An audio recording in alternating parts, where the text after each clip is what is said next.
లకు చెందిన మాదాపూర్కు చెందిన రెజొనెన్స్ జూనియర్ కాలేజ్లో ఒక అమ్మాయి చనిపోయిన విషయం కూడా ఒక విద్యార్థిని చనిపోయిన విషయం ఇప్పుడే మనకు బిగ్ బ్రేకింగ్ అందుతున్నది. ఇదే విషయం రెజొనెన్స్ రాష్ట్ర వ్యాప్తంగా ఎంత ఒక మాఫియాగా ఎలా జరుగుతుందో ఇంతకన్నా ఇంకేం ఉదాహరణగా చెప్పుకోలేము. పూర్తి సమాచారం ఇదే విషయం పైన కూడా ఓవరాల్గా ఈ గతంలో మొత్తానికి విద్యార్థి సంఘం నేతగా పూర్వ విద్యార్థి నాయకునిగా ఉన్నారు. అలానే హిందూ జనరక్షా దళ్ రాష్ట్ర అధ్యక్షునిగా ఉన్నారు నంద్యాల వినయ్ రెడ్డి మనతో ప్రస్తుతం జాయిన్ అవుతారు. తన మాటల్లోనే కూడా తెలుసుకుందాము. విద్యార్థుల జీవితాలతో చెలగాటమాడుతున్న ఏదైతే ఈ కాలేజీలు కార్పొరేట్ వ్యవస్థ పైన తన మాటల్లో తెలుసుకునే ప్రయత్నం చేద్దాం. వినయ్ రెడ్డి గారు నమస్తే అండి. నమస్తే. చెప్పండి, ఇప్పుడే ఒక బిగ్ బ్రేకింగ్ కూడా చూస్తున్నాము. పూర్వ విద్యార్థి నాయకునిగా ఉన్నారు, చాలా ఎన్నో ఉద్యమాలు చేశారు విద్యార్థుల పట్ల. ఇప్పుడే ఒక మనం చెప్పుకున్నట్టుగా V5 చెప్పినట్టుగా ఏదైతే రెజొనెన్స్ కాలేజ్ ఆగడాలు రాష్ట్రంలో ఎలా మితిమిరిపోతున్నాయో ఓవరాల్గా దానిపైన ఏమంటారు అసలు మీరు? వాస్తవంగా నిన్న జరిగిన సంఘటన అతిపెద్ద సంఘటన అన్న. ఏదైతే మీడియా ప్రతినిధులపై దాడి చేశారో అది కూడా ఎవరు కూడా యాక్సెప్ట్ చేయట్లేదు. అదే చాలా పెద్ద సంఘటన రాష్ట్రంలో. అంటే వాళ్ళ ధీమా ఏంటంటే మమ్మల్ని ఎవరు ఏం చేయలేరు, DIO వచ్చినా సరే ఆమె చేతిలో మేము ఏం పెడతామో ఆమె మాట్లాడదు, ఆమెను పంపిస్తామనే దిశగా వాళ్ళు పోతున్నారు. ఇదంతా జరగడం ఒక ఎత్తు అయితే ఇప్పుడు ఇవాళ 1:30కి మధ్యాహ్నం 1:30కి ఒక అమ్మాయి 10th కంప్లీట్ చేసుకొని నాగర్ కర్నూలు నుంచి వచ్చిన అమ్మాయి వాళ్ళ ఒత్తిడి ఏదన్నా కొత్తగా హాస్టల్స్కి వచ్చినప్పుడు వాళ్ళు ఏం కౌన్సిలింగ్ చేయాలి, కూర్చోబెట్టాలి, ఒక 2-3 డేస్ తర్వాత పాఠాలు చెప్పాలి, స్టడీ అవర్స్ చెప్పాలి. నిన్న రాత్రి వచ్చిన అమ్మాయి ఇవాళ 1:30కి సూసైడ్ చేసుకోవడం జరిగింది. 1:30కి. కానీ ఇప్పటి వరకు DIO గారు రారు, విద్యాశాఖకు సంబంధించిన ఎవరు కూడా బయటికి రారు, పోలీస్ శాఖకు సంబంధం లేదంటారు. అంటే వీళ్ళు ఏ విధంగా తయారైనరంటే తెలంగాణలో మమ్మల్ని ఎవడు ఏమీ చేయలేడు ఒక ధీమాతో పోతున్నారు రెజొనెన్స్ సంస్థ. వినయ్ రెడ్డి గారు గతంలో ఇదే రెజొనెన్స్ కాలేజీల మీద కానీ ఓవరాల్ గా ఈ వీళ్ళ ఆగడాల మీద DIOకు అనేక మార్లు ఫిర్యాదులు అందాయి. కానీ మీరు కూడా ఎంతో మంది ఫిర్యాదులు చేశారు. ఎందుకు తను రెస్పాండ్ కావట్లేదు? ఎందుకంటే నేను ఏం చెప్తున్నానన్నా మీకు ఫస్ట్ నుంచి కూడా రెజొనెన్స్ అనేది మనీ మేనేజ్మెంట్ చేయడంలో దిట్ట, చాలా దిట్ట. మమ్మల్ని ఎవడు ఏం వచ్చినా సరే వాళ్ళకి మేము అప్పచెప్తాం, వాళ్ళు మా జోలికి రారు. మమ్మల్ని ఎవడు ఏం అంటే ఈ ఓటు కూడా మాట్లాడద్దు కానీ ఆవేశంతో మాట్లాడాల్సి వస్తుంది. మమ్మల్ని ఎవడేం పీక్తాడులే అనే దిశగా వాళ్ళు పోతారు. ఎందుకంటే మనీ మేనేజ్మెంట్ మాకు వాళ్ళకున్నది కూడా మీకు తెలియాల్సింది ఏంటంటే రంగారెడ్డి జోన్లో వాళ్ళకి పర్మిషన్స్ లేవు. వాళ్ళకున్నది కూడా హైదరాబాద్ జోన్లో పర్మిషన్స్ ఉన్నాయి. వాళ్ళకున్నది ఒక 5-6 కాలేజ్ పర్మిషన్స్ ఉంటే 26 పైన నడుపుతున్నారు. 26 సంస్థలు నడుస్తున్నాయి. మాదాపూర్లోనే మీకు 14 కాలేజీలు ఉన్నాయండి. 14 కాలేజ్లో యావరేజ్ ఫీజు వచ్చేసి 3 లక్షల రూపాయలు. వసతులు ఉండవు, ఒక్కొక్క స్టూడెంట్కి వసతులు ఉండవు, ఫెసిలిటీస్ ఏమి ఉండవు, విద్య ఉండదు. ఇంకోటి ఆశ్చర్యమైన పాయింట్ ఏంటంటే అసలు నిజంగా మనం వాళ్ళని కాదండి తప్పు, పేరెంట్స్ అనాలే, ఎంక్వైరీ చేసుకోరు.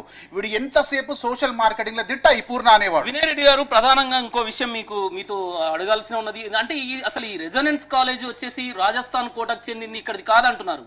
అవునండి. ఈ కోటా సంస్థలు వీళ్ళు ఏం చేస్తారంటే రెజొనెన్స్ సంస్థని హైదరాబాద్ కి ఫ్రాంచైజ్ తీసుకొచ్చినారు. ఫ్రాంచైజ్ తీసుకొచ్చి ఇక్కడ ఆశ్చర్యకరమైన విషయం ఏంటంటే రైంగ్స్ అన్ని కోటాలో వస్తాయి. ఆ రైంగ్స్ ని తెలంగాణ పబ్లిసిటీ వేసుకొని తెలంగాణ ప్రభంజనం అని వేసుకుంటారు. ఆ ర్యాంక్స్ ఇక్కడ పబ్లిసిటీ చేసుకుంటారు. అది పేరెంట్స్ అట్లనే పోర్ట్రే చేస్తారు. సో పేరెంట్స్ ఇవన్నీ ఎంక్వైరీ చేసుకోరు. కనీసం విద్యార్థుల పేర్లు కూడా తేడా ఉంటాయి రాజస్థాన్. అసలు ఆ పేరుకి ఈ పేరుకి సంబంధం ఉండదు. ఆ పేరును ఇక్కడ చూపించమనండి, ఒక్కడు కూడా కనపడదు. ఇవాళ బ్యానర్స్ కడతారు, ఎక్కడ చూసినా మీరు బ్యానర్స్ ఉంటాయి. బ్యానర్స్ మీద ఈ స్టూడెంట్ ని చూపించమని చెప్పండి. కాలేజ్లలో 100 స్టూడెంట్స్ ఉంటే 1-2 ఉంటారు తప్ప మిగతా వాళ్ళంతా కూడా రాజస్థాన్ కోటకు సంబంధించిన వాళ్ళే. ఈ పూర్ణ ఎవరైతే ఉన్నారో నిజంగా కార్పొరేట్ మాఫియాకి బ్రాండ్ అంబాసిడర్. ఆయనకు పైసలు తప్ప విద్యార్థుల భవిష్యత్తు అవసరం లేదు. గుంటూరు నుంచి వచ్చి ఇక్కడ విద్యాలయాలు పెట్టి నిజంగా చెప్తున్నాను కదా పేరెంట్స్కి నేను చెప్పేది దయచేసి ఎంక్వైరీ చేసుకోండి. రెజొనెన్స్ అంటే చెత్త సంస్థ. ర్యాంక్స్ ఉండవు, ఫెసిలిటీస్ ఉండవు, అధ్యాపకులు చక్కగా ఉండరు, బిల్డింగ్స్ చక్కగా ఉండవు, పర్మిషన్స్ ఉండవు. ఇన్ని లేకపోయినా వాడు ఓన్లీ సోషల్ మీడియాలో ఆర్భాటాలతో పేరెంట్స్ జాయిన్ అవుతున్నారు. వీడు ఇంకొకటి కూడా ఏం చేస్తాడంటే అన్న ఏదైనా ప్రోగ్రామ్స్ చాలా బ్రాండింగ్ చేస్తాడు. ఆ ప్రోగ్రామ్స్ అంటే సెలబ్రిటీస్ పిలుస్తాడు. ఆ సెలబ్రిటీస్ వచ్చేసరికి పేరెంట్స్ ఏమనుకుంటారు అంటే ఇది బ్రాండెడ్ కాలేజ్ ఏమో అనుకుంటారు. రెజొనెన్స్ నేను చెప్తున్న చీకటి భాగవతాలు చాలా ఉన్నాయండి. రెజొనెన్స్ లో మాయమాటలు మభ్య మాటలు మీరు అన్నట్టు ఖచ్చితంగా ఎంక్వైరీ చేసుకోండి. ఏదో మేము చెప్తున్నామని కాదు. Resonance is nothing but corporate మాఫియాకి బ్రాండ్ అంబాసిడర్ పూర్ణ. దీంట్లో ఎటువంటి సందేహం లేదండి. వీళ్ళ అమ్మాయి చచ్చిపోతున్నా చూడండి, అమ్మాయి చచ్చిపోతే హాస్పిటల్ కూడా తీసుకుపోరు. ఏంటి అమ్మాయి చావు గల కారణాలు ఏమైనా తెలుసా? ప్రెషర్ అండి. మేము ఎంక్వైరీ చేస్తే మాకు తెలిసింది ఏంటంటే, ఎవరన్నా స్టూడెంట్ నిన్న రాత్రి వచ్చినప్పుడు హాస్టల్స్ కి నెక్స్ట్ డే కౌన్సిలింగ్ ఉండాలి. విద్యా వ్యవస్థ ఎట్లుంటుంది రెజోనెన్స్ లో, క్లాసెస్ ఎలా ఉంటాయి, టైం టేబుల్ ఏంటి అని ఉండాలి. స్ట్రైట్ అవే క్లాసెస్ లో కూర్చోబెడితే హోమ్ సిక్ కూడా ఫీల్ అయ్యి పిల్లలు ఉంటారు. కౌన్సిలింగ్ ఉండదు. వాళ్ళకి ఎంతసేపు ఏంటంటే డబ్బులు వచ్చేసినా క్లాసెస్ స్టార్ట్ చేసేయండి. పిల్లగాడు బతికిండా సచ్చిండా వాళ్ళకి సంబంధం లేదు. వాళ్ళకి కావాల్సింది డబ్బు తప్ప వాళ్ళు దేనికి ప్రాధాన్యత ఇవ్వరు. ఆ డబ్బు వచ్చిన తర్వాత మళ్ళీ 2 నెలలకు పూర్ణ కనపడాడండి. ఆ పూర్ణ వెళ్ళి బ్యాంకాక్ కానీ దుబాయ్లో కానీ ఉంటాడు. బ్యాంకాక్ దుబాయ్లో ఉంటూ ఇక్కడ విద్యా సంస్థల్ని 6కి అనుమతి తీసుకుని 26 పైన నడుపుతుంటాడు. విద్య మీద కనీసం అవగాహన కూడా ఉండదు. అవగాహన ఉండదు. ఈజ్ డీజే ఆర్జేనో డీజేనో అంటారు కదా, మైకులు బట్టి పెట్టుకుంటారని విద్యా సంస్థలు నడుపుతారు. దానికి మన తెలంగాణలో ఉన్న ఇక్కడ విద్యార్థులను బలి చేయడం. మన వాళ్ళు కూడా ఉన్నారండి దాంట్లో సపోర్ట్ గా. ఏంటంటే తొత్తులు ఏం మాట్లాడలేదు. మన డబ్బులు మన నిమిత్తం విద్యార్థులు ఉండనియండి పోనీయండి, మనకు సంబంధం లేదు. అసలు ఈ విద్యాధికారులు ఉన్నతాధికారులు ప్రభుత్వం ఏం చేస్తున్నట్లు ఇప్పుడు మీరు ఇదే గమనించాలి. 1:30కి జరిగిన ఇన్సిడెంట్ ఎవరికైనా తెలిసిందండి?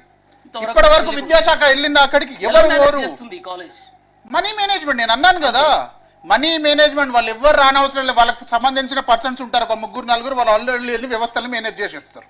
అది ఎన్ని రోజులు మేనేజ్ చేస్తారండి? ఏంటంటే డబ్బు ఉన్నది. ఇలా నిజాలు నిగ్గు తేల్చడానికి వెళ్ళిన V5 మీద కూడా దాడి. నిజంగా ఛానల్ మీద నిన్న నేను చూశానండి. సీరియస్లీ ఇది ఎవరు కూడా యాక్సెప్ట్ చేయొద్దు కూడా. దీన్ని మేము కూడా చాలా సీరియస్ గా తీసుకున్నాం. ప్రశ్నించే వాడిపై దాడి అనేది ప్రతి ఒక్కరు కూడా ముందుకొచ్చి ఖండించాల్సిన విషయమే. ఇదేం చిన్న విషయం కాదండి. వాని వ్యవస్థనే చక్కగా లేనప్పుడు ఖచ్చితంగా మీడియా కూడా లేకుండా, media is a barrier of public and organisations. మీరు చెప్పడంలో తప్పు లేదు. మీరు ఖచ్చితంగా మాకు విషయాలు తెలియజేయాల్సిందే. మీరు చేసిన తప్పేముంది అండి? అక్కడ వెళ్తారు, అడుగుతారు. అడిగినప్పుడు చెప్పాలి, లేకపోతే హయ్యర్ మేనేజ్మెంట్కి చెప్పాలి, ఇలా వచ్చారండి, ఇలా జరుగుతుంది అని చెప్పాలి. మీడియాపై దాడులు అనేది నిజంగా చెప్తారు ప్రజాస్వామ్యంలో ఇది ఫస్ట్ టైం అనుకుంటాను. అతి దారుణంగా నేను నిన్న వీడియో చూస్తే కాలు కింద పడేసి తొక్కడం అంటే, అది ఏదో లిటరల్లీ ఏదో పగ పెట్టుకొని చంపుతున్నట్టే ఉన్నది.